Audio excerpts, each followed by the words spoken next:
네, 이제 2차 시인데요. 제9장과 10장 OX 퀴즈 한번 풀어보도록 하겠습니다. 기말고사 핵심 개념 이제 확인하는 25문제이고요. 제9장 보건사업 수행, 제10장 인구집단 보건, 그 다음에 제11장 건강증진, 제12장 건강 주제별, 제13장 국제보건입니다. 한번 풀어볼게요. 제9장은 보건사업 수행과 위험 관리였죠. 그래서 5문제가 준비되어 있습니다. 첫 번째 문제입니다. 보건사업 수행 전략에 관련된 건데요. 보건사업 수행 활동의 6단계 전략 중에 시범사업 실시는 본격 실행 전 소규모로 운영하는 단계다. 맞을까요? 틀릴까요?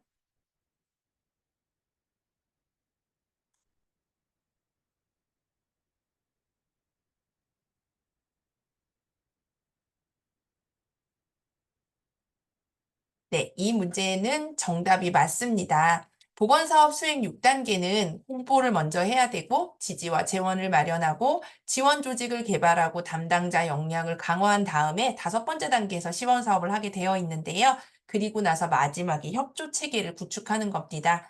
시범사업은 본격적으로 실행하기 전에 소규모로 운영하면서 문제점을 파악하는 단계입니다. 그 텔레비전 프로그램에서 흔히 얘기하는 파일럿 프로그램 할 때 이런 것들이 시범 사업이라고 할 수 있겠죠.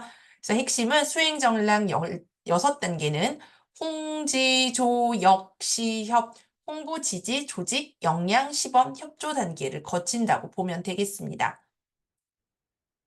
두 번째는 질 관리 핵심 용어에 대한 문제입니다. QA는 Quality Assurance는 기준 대비 측정 통제를 중심으로 하는 사후 교정 활동이다. 맞을까요? 틀릴까요?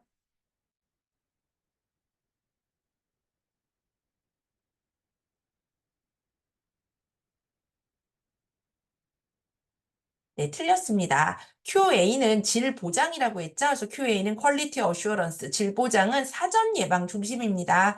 그리고 기준을 세워놓고 측정 통제를 하는 거는 QC, Quality Control에 해당이 됩니다. 그리고 두 개념을 그래서 혼동하지 않아야 되고요. 다른 개념 중에는 TQM, Total Quality Management, 총체적으로 조직을 개선한다. CQI, Continuous Quality Improvement, 지속적으로 질 향상을 하고 순환적 개선이 필요하다는 개념 같이 또 기억을 해주시면 좋겠습니다. 세 번째 문제입니다. 도나베디언의 질평가에 대한 문제인데요. 도나베디언 질평가 중 3요소 중 과정은 시설, 인력, 장비 등 물리적 환경을 평가하는 요소다.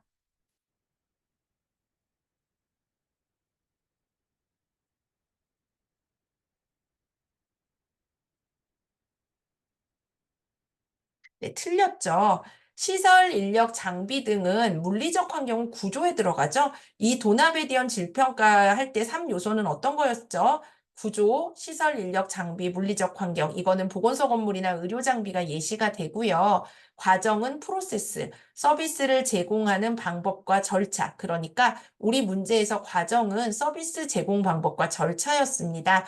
결과는 사업 후의 건강 상태를 살펴야겠죠. 이게 과연 사업이 어떻게 이제 효과가 있었는지 보는 거. 그래서 고혈압 조절률 개선이 되더라. 이런 예시가 있었습니다. 핵심은 구조는 시설과 인력, 과정은 서비스 절차, 결과는 건강 상태 변화. 이렇게 암기하면 되겠습니다. 네 번째 문제입니다. 포커스 PDCA에 대한 문제인데요. 포커스 PDCA 9단계에서 U는 understand, 구체적인 개선 사항을 선택하는 단계다.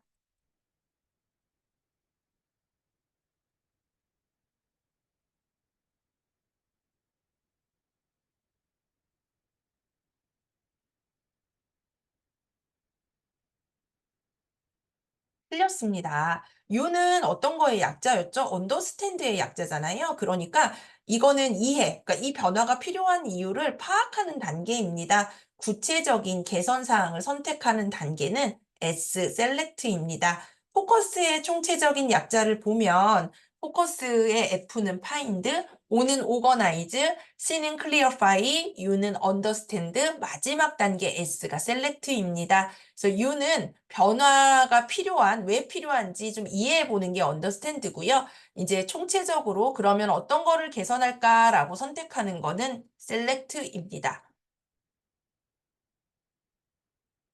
다섯 번째 문제입니다. SERVQUAR의 확신성, assurance는 고객의 개별적 요구를 이해하고 배려하는 차원을 의미한다. 맞을까요? 틀릴까요?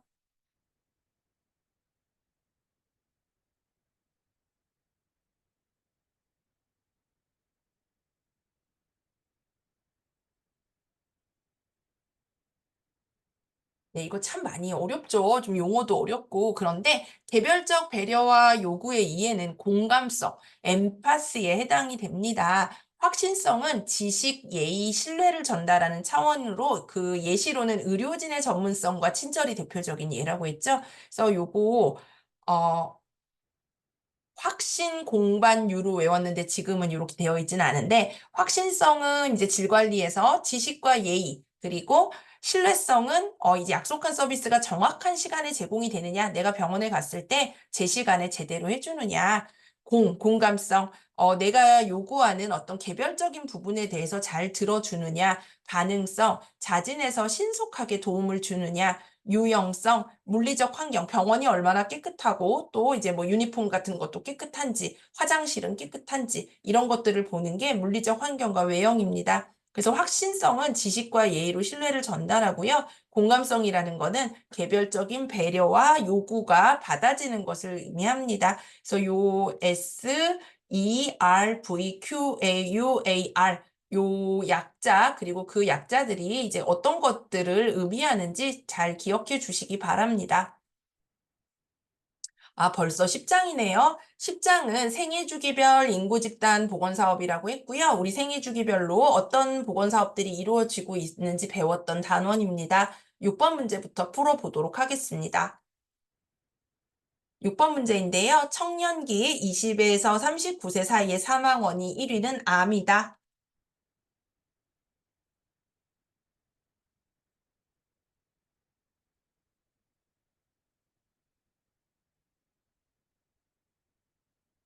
네, 아니죠. 청년기 사망 원인의 1위는 자살입니다.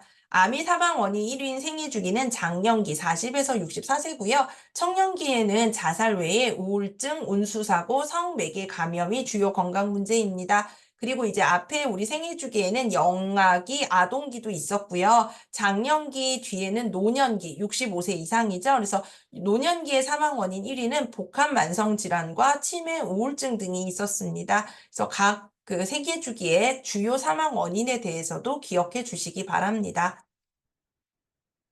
일곱 번째 문제입니다. 산업보건건강진단 중 임시건강진단은 근로자가 건강 이상을 호소할 때 실시하는 진단이다.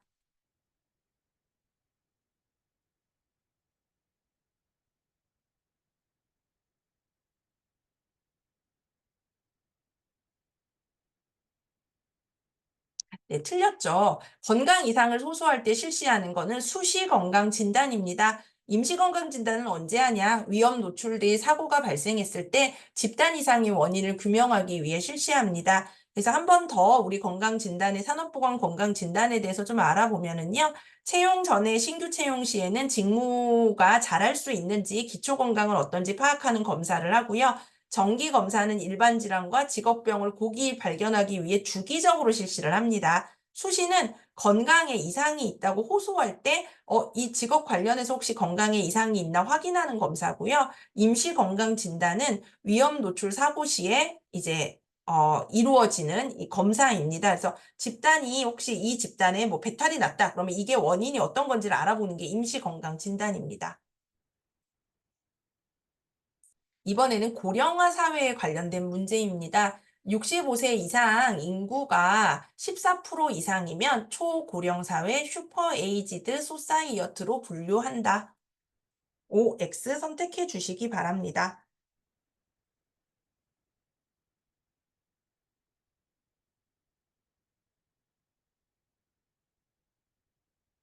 네, 요거는 틀렸죠. 이제 65세 이상 14% 이상인 사회는 고령 사회 에이지드 소사이어티이고요. 초고령 사회는 65세 이상 인구가 20% 이상인 경우입니다. 우리나라는 2025년에 초고령 사회로 진입할 걸로 예상이 되니 지금은 2026년이니까 초고령 사회라고 봐도 되겠습니다. 그러면 이 구분은 어떻게 하느냐? 고령화 사회는 65세 이상 인구가 7% 이상일 때인데 우리나라 2000년에 진입을 했고요. 그 다음에 고령 사회는 65세 이상 인구가 14% 이상일 때 2018년에 진입을 했습니다.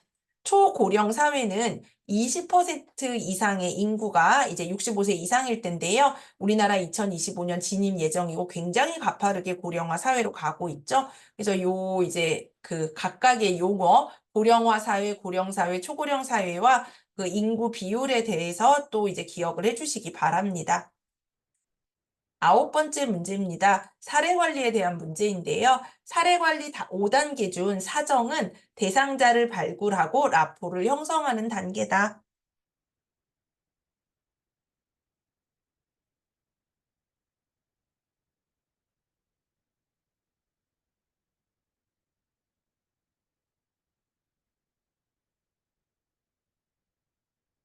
네, 요건 틀렸죠. 대상자 발굴과 라포 형성은 언제 해야 돼요? 1단계에서. 제일 먼저 문제가 어떤 문제가 있는 분들이 계시는지, 그리고 그분하고 먼저 친해지는 거는 1단계 문제 발견입니다. 사정이라는 거는 알아본다고 했죠? 그럼 친해지고 나면, 이분이 겪고 있는 어려움이나 욕구, 강점, 위헌 요인들을 종합적으로 평가하는 단계입니다. 그래서 핵심 밑에 이제 열쇠표를 보면 1단계는 문제 발견과 관계 형성, 사정 단계 중에 2단계는 욕구와 강점, 위험 요인을 파악하는 단계입니다. 10번째 문제 볼게요. 그러면 사례를 관리하는 사례 관리자는 어떤 역할을 해야 되냐? 사례 관리자의 역할 중 옹호자 애드보케이트는 필요한 서비스와 자원을 연결해주는 역할이다.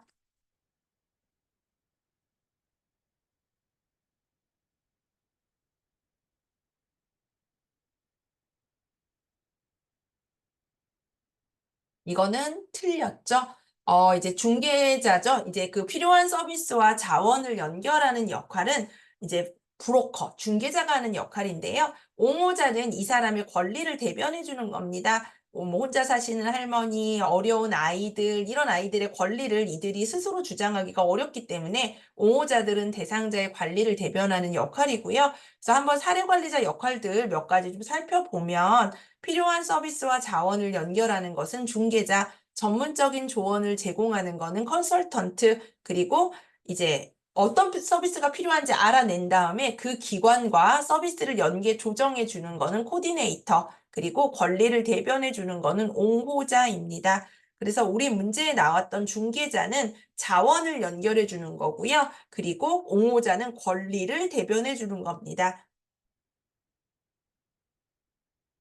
네, 이제 또 11장으로 또 넘어왔습니다. 이제 제 11장은 건강 증진과 생활 터별 사업인데요. 우리가 생활하고 있는 공간에서 건강 증진 사업이 어떻게 이루어지는지를 배웠던 단원입니다. 11번 문제부터 함께 풀어보겠습니다.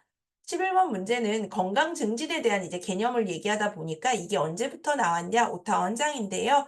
오타와 헌장의 건강 증진 3대 핵심 전략은 옹호, 역량 강화, 교육이다. OX 선택해 주시기 바랍니다.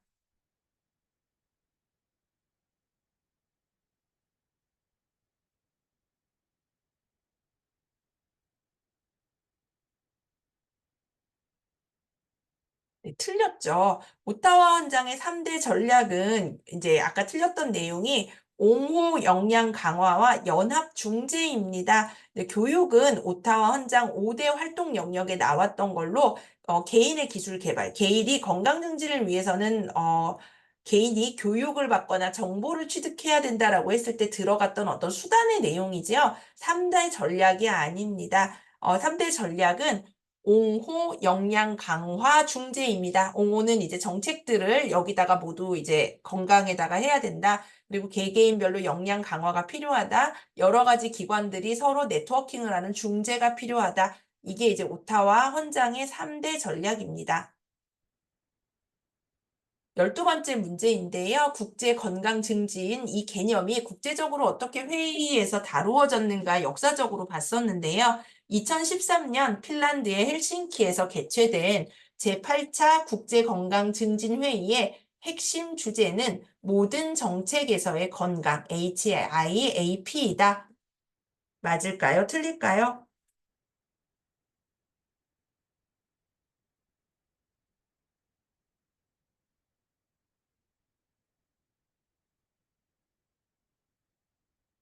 네, 맞습니다. 헬싱키 선언은 2013년 8차의 이제 선언인데요. 이때 핵심 주제는 모든 건강의 정책에서의 건강 HIAP입니다. 그리고 지속 개발 가능한 목표에 대한 연계는 9차 상하이 2016년의 핵심 주제입니다. 요게 조금 헷갈린다고 하는데 우리가 중요하게 봤던 회의들을 조금 보면은요. 1차는 오타와에서 있었던 건강 증진에 대한 회의, 5대 영역 3대 전략에 대해서 다뤘던 회의고요. 개발도상국에서 처음으로 개최되었던 건 인도네시아 자카르타입니다. 그리고 8차 2013년 헬싱키에서 모든 정책에서의 건강, 9차는 지속 가능, 개발 가능한 목표와의 연계, 건강 도시, 건강 리터러시에 대한 내용이었습니다. 그래서 8차 좀 기억해 두시는 게 좋겠죠. 13번째 문제입니다. 우리나라 건강증진 정책은 이제 어떻게 발달되었는가라는 건데요. 한국국민건강증진법은 1995년에 제정되었으며 HP 2030의 총괄 목표는 건강 수명을 2030년까지 73.3세로 연장하는 것이다. 맞을까요? 틀릴까요?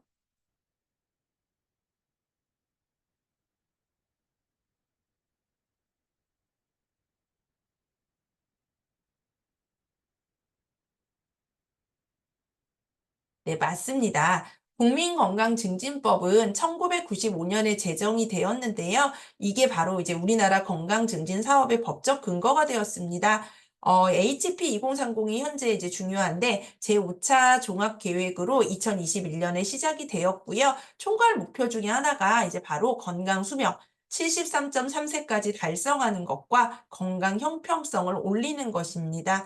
그래서 이제 우리나라 건강 증진에 대한 핵심은 1995년에 국민건강증진법이 제정되었다는 거, 그리고 HP 2030의 목표는 건강 수명을 73.3세까지, 그리고 이거를 건강이 형평성 있게 다뤄지는 것이 목표입니다. 14번째 문제 보겠습니다. 생활터별 건강증진 사업에서 건강증진병원 HPH의 WHO 5개 평가 기준에는 관리정책, 환자평가, 정보중재, 작업환경, 지역사회 협력이 포함된다. 맞을까요? 틀릴까요?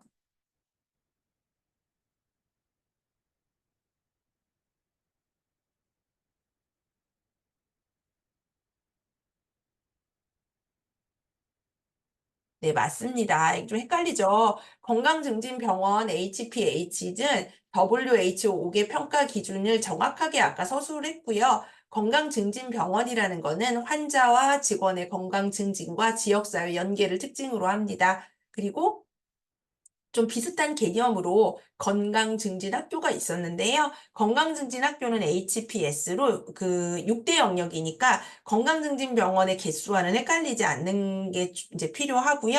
그리고 이제 우리 생활터에는 학교, 병원뿐만 아니라 직장, 지역사회도 있는데요. 직장은 건강한 일터를 표방하고 있고 거기에 이제 성공에는 3대 원칙이 있다고 이제 배웠었고요. 지역사회는 건강한 도시를 표방하고 있고 HIAP를 목표로 하고 있습니다.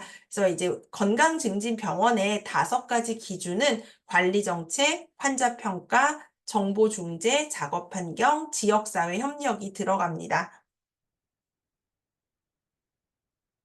네, 이제 또 12장으로 또 벌써 넘어왔습니다. 보건사업은 이제 건강 주제별로 많이 이루어지고 있는데요. 건강 주제별 보건사업 현황에 대한 문제 5개 또 풀어보도록 하겠습니다.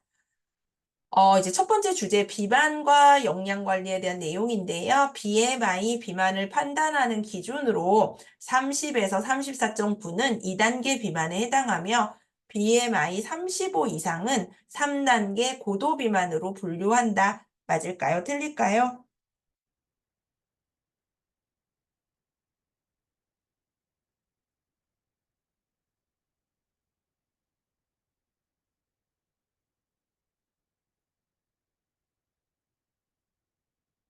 네, 맞습니다. BMI 분류 기준을 굉장히 정확히 서술했는데요. 1단계 비만은 일단 정상부터. 정상은 18.5에서 24.9고요. 1단계 비만은 25에서 29.9, 2단계 비만은 30에서 34.9, 3단계는 고도 비만으로 35 이상의 순서입니다. 정상 범위는 18.5에서 24.9라고 아까 말씀드렸고요. 이제 고도비만도 우리나라에 상당히 좀 요즘에 늘어나고 있죠. 그래서 요거 고도비만 기준 기억해 두시면 좋겠습니다.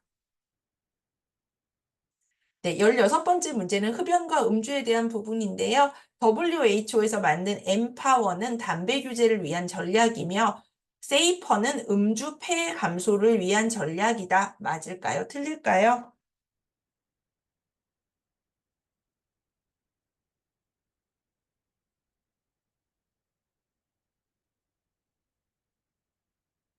네, 맞습니다. 담배는 모니터, 프로텍트, 오퍼, 원, 인폴스, 라이즈라고 해서 엠파워 전략을 갖고 있고요. 음주는 세이퍼라고 해서 스트렉슨, 어드밴스, 퍼실리테이트, 인폴스, 라이즈. 각각 담배와 음주 규제를 위한 WHO의 핵심 전략입니다. 그래서 이제 공통된 부분이 좀 있죠. 담배하고 음주에서 모두 인폴스 라이즈가 있습니다. 규제하고요. 세금을 올려받겠다라는 거고요. 그래서 담배 규제, 음주 폐해의 그 주요 전략에 대해서도 용어 찾아보시면서 재정리하시는 거를 추천드립니다. 네, 17번째 문제 풀어보도록 하겠습니다. 감염병에 대한 건데요. 법정 감염병 1급은 즉시 신고 후 음압격리실에서 관리하며 에볼라, 메르스, 코로나가 대표적이다. 맞을까요? 틀릴까요?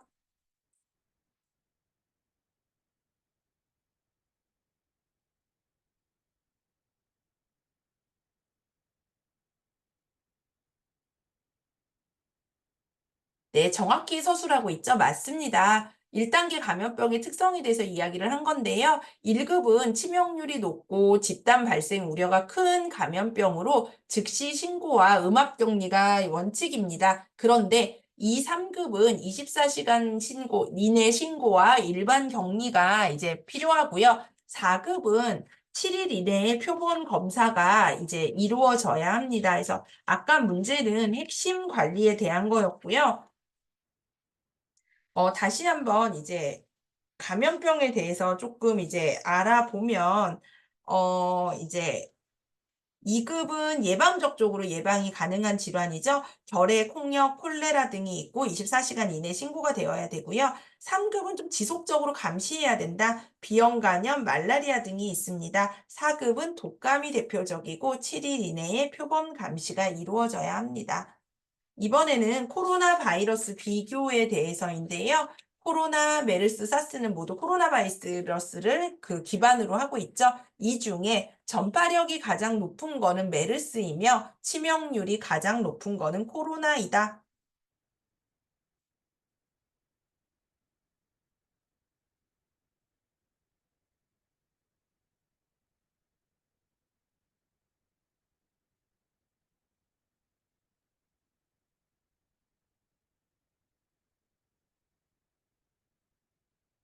네, 틀렸습니다. 전파력이 가장 높은 거는 코로나, 그러니까 전파력이 높다기보다도 중간이었던 것 같은데 이제 약 3이니까 사스가 가장 높고요. 요거 좀 잘못됐습니다. 치명률이 가장 높은 거는 메르스입니다. 그러니까 코로나는 전파력은 높지만 치명률은 이 중에 가장 낮죠. 그래서 요 조금 잘못됐는데 이제 그 약 3에 가까운 사스가 가장 전파력이 높고요. 그리고 치명률은 메르스가 가장 높다. 생각보다 코로나는 높지 않다. 이렇게 기억을 하시면 되겠습니다.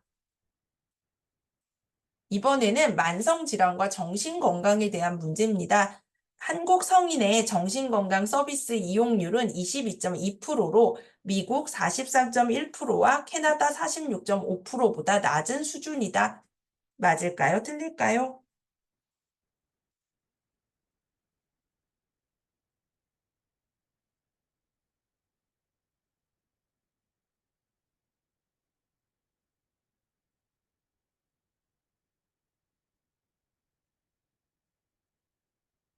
네, 맞습니다. 항공의 정신건강 서비스 이용률은 미국, 캐나다 절반 수준이죠. 그래서 우리나라도 성인 4명 중에 1명인 27.8%가 평생을 살 때 이 정신건강의 문제에 노출될 수가 있는데 이용률이 낮아서 사각지대 해소가 시급합니다. 이것은 우리나라 사회가 좀 정신질환에 대한 낙인이라던가 여기에 대한 인식이 부족한 것이 주요 원인입니다. 그래서 요거는 한국이 굉장히 미국이나 캐나다보다 절반 수준밖에 되지 않는다라고 이제 기억하시면 될 것 같습니다. 이제 20번째 문제인데요. 구강보건에 관한 문제입니다. 공통위험 접근법은 구강건강을 다른 보건사업과 독립적으로 분리하여 관리하는 전략이다. 맞을까요? 틀릴까요? 요 문제는 한번 우리 샘플로 풀어봤던 적이 있던 것 같습니다.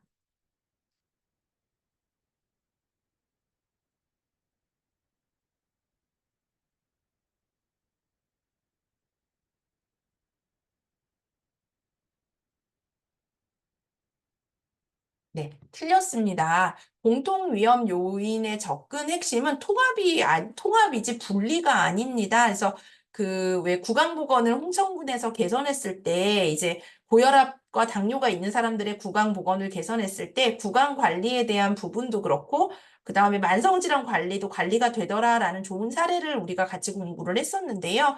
흡연, 불량한 식습관 등은 여러 질환에 공통적으로 작용하는 이런 위험한 요인들을 통합적으로 중재하는 이제 접근법이고요. 구강 건강과 금연, 영양, 만성질환 관리를 함께 연계했을 때 시너지 효과가 창출이 됩니다. 그래서 이것은 공통 위험 요인 접근법은 분리해서 하는 게 아니라 통합과 연계를 해서 접근한다라는 의미를 갖고 있습니다.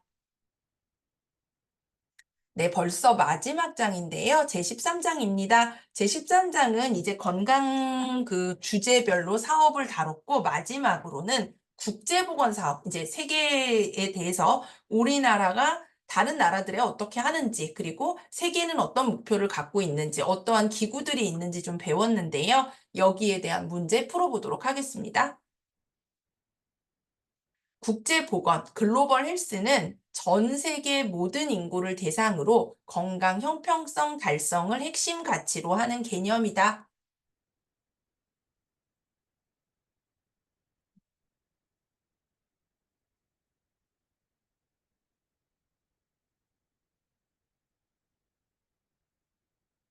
네, 맞습니다. 국제보건은 글로벌 헬스는 전 세계 모든 인구를 대상으로 그래서 건강 형평성 달성과 국경 초월 글로벌 이슈 해결을 핵심 가치로 하고요. 이제 그 비슷한 용어인 세계보건, 인터내셔널 헬스는 이제 중저소득급, 조금 못 사는 나라들을 도와주는 인도주의적 관점이 핵심입니다. 그래서 요 세 가지 개념이 있었는데 공중보건은 특정 지역과 국가를 대상으로 하고요. 그래서 지역보 사회 보건과 좀 가치를 맞물리고 있고 세계보건은 중저소득 국가를 중심으로 해서 이제 도와주는 거 그리고 국제보건은 전 세계 모든 인구를 대상으로 건강 형평성, 상호 연결성, 파트너십을 연계를 하게 됩니다.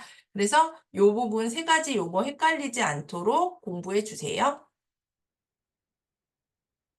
네. MDGS와 SDGS. 이거 너무 말 헷갈리죠? 근데 어쨌든 문제는 SDGS에 대한 문제입니다.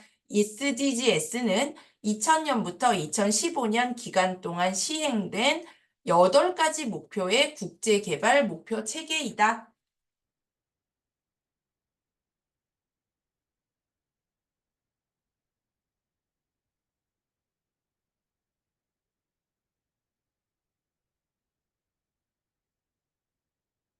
네, 틀렸습니다. 8개 목표 2000에서 2015년 동안 기간에 이제 이루어졌던 거는 새천년 개발 목표 MDGs에 해당이 됩니다.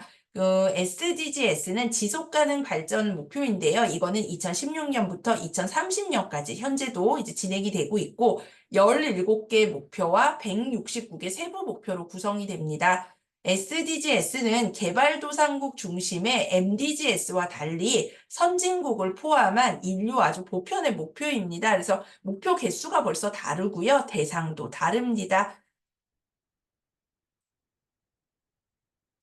이번에는 SGS3의 세부 목표, 그러니까 아까 전에 주요 목표가 있고 세부 목표가 있다고 했잖아요. 그러면 SGS3은 이제 건강에 대한 건데요.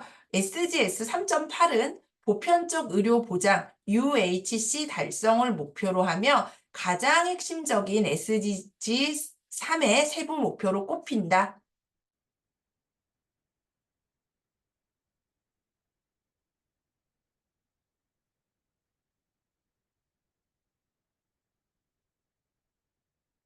네, 정답입니다. SG3 세 번째 목표의 세부 목표 8번은 UHC, 유니버설 헬스 커버리지 보편적 의료 보장을 달성을 목표로 하고요. 이는 SDG3 건강과 웰빙이라는 세부 목표 중에 가장 핵심 지표로 꼽힙니다. 그러면 또 한번 비교를 해보면 SDG3의 4번은 뭐냐? 조기 사망, 어린이들이 일찍 죽거나 그다음에 하는 것들을 감소시켜야 된다. 그리고 1번은 산모 사망률을 감소시켜야 된다. 이런 목표들이 있습니다. 근데 이 중에 3번 SDG 3번의 중요한 목표 중에는 8. 보편적 의료 보장.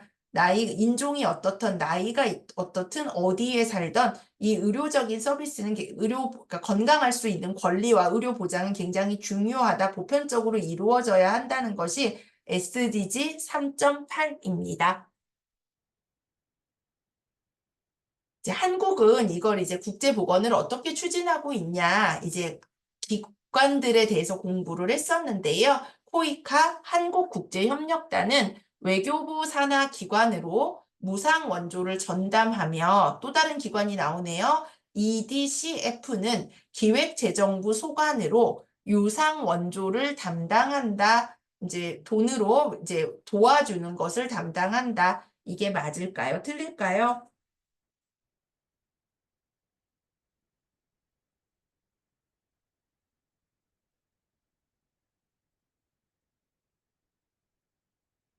네, 맞습니다. 코이카는 외교부가 주관하는 무상 원조를 다 전담하는 기관이고요. EDCF는 기획재정부와 수출입은행이 이제 전담하는 기관으로 이제 병원을 세운다든가 할 때 그런 도와주는 거. 그러니까 유상 원조는 돈을 들여서 도와주는 거고요. 코이카는 봉사죠. 무상으로 원조를 해주는 겁니다. 그러면 COFIH 국제보건의료재단은 뭐 하는 곳이냐? 보건복지부 아래에 있는 곳으로요. 보건의료 체계를 좀 더 강화하는 그런 역할을 담당합니다. 그래서 코이카는 외교부고 무상이다. 코PH는 복지부에서 관할하고 있고 보건의료 체계를 강화한다. EDCF는 기재부, 기획재정부에서 유상으로 돈을 들여서 도와줄 때 이제 필요한 기관이다. 그래서 우리나라는 요 세 가지 기관을 기억해 주시기 바랍니다. 예, 어느덧 마지막 문제인데요. OECD 이제 선진국 국가의 DAC 6대 평가 기준 중에 일관성은 2021년에 새롭게 추가된 기준으로 내외적 개입 간 시너지를 평가한다. 맞을까요? 틀릴까요?